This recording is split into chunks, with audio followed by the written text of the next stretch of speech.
hatiya devleta neteviya kur li ser inkara gelê Kurd hatî avakirin bidomînin.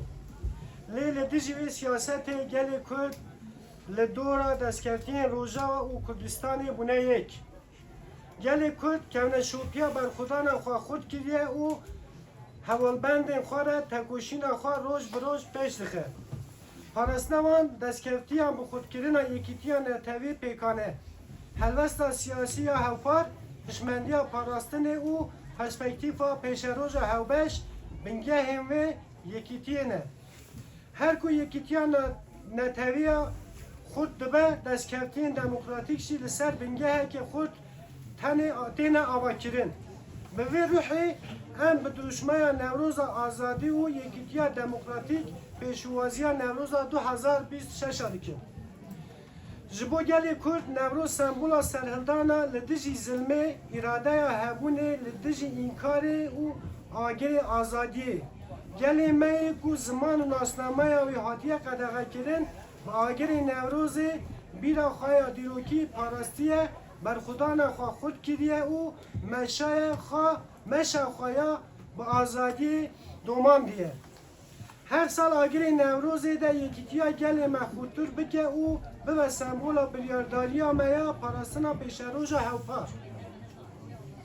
Newroz her sal qadên bilindkirina daxwazan azadiyê û demokrasiyê dibe.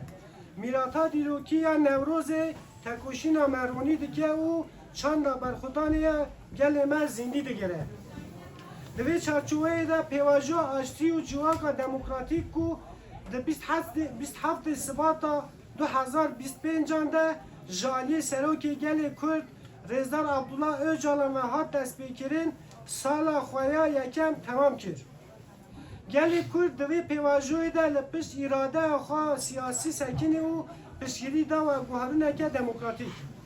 Tevî girîngiya rolê parlamentoyê raporên hatine weşandin hêj ji bersivê nade hêviyên gelê Kurd û hêj pêdiviyê gavên qanûnî û destûriyên şêmber werin avêtin.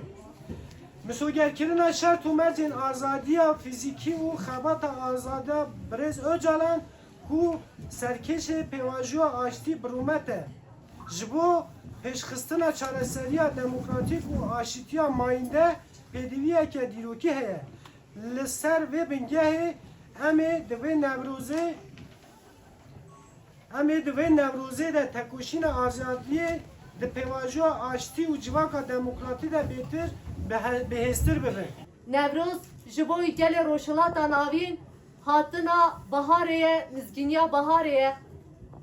Bi destana kavayê hesinkar ji bo gelê Kurd Newroz tenê hatina biharê, nizgîniya biharê nîne û heman demê da hemberî zilmê, hemberî zordestiyê serî rakirine, tekoşîne, berxwedane.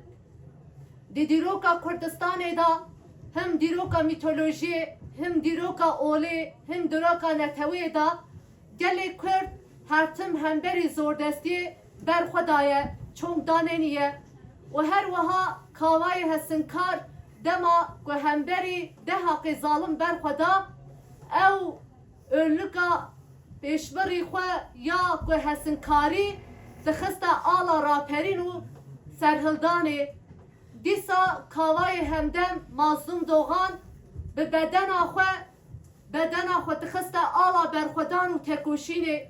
Jinên Kurd ji bo nasnama xwe, hebûna xwe, welatê xwe bûn rexşan, zekiye, bêrîvan, ronahî her guliyên porê xwe dixistin raperîn hemberî pergala kapitalîst, hemberî pergala ku Kurdan tune dihesiban serî rakirin. Îro jî em hatine merhela êdî azadiya Kurd û Kurdistanê ku bi hezaran sale Newroz yekîtiya Kurda ava kiriye.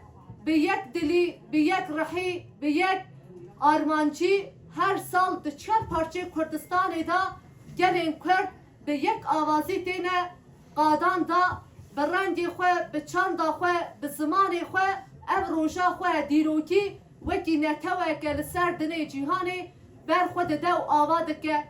Em jî di vira da spasiyê xwe û minnetê xwe به هزاران شهید نوروز دکن که ایرو سا سریوان ام ده تکوشینا سیاست کردا ایرو به مشیدا مشاخوی بردوزی و مشاخوی آزادی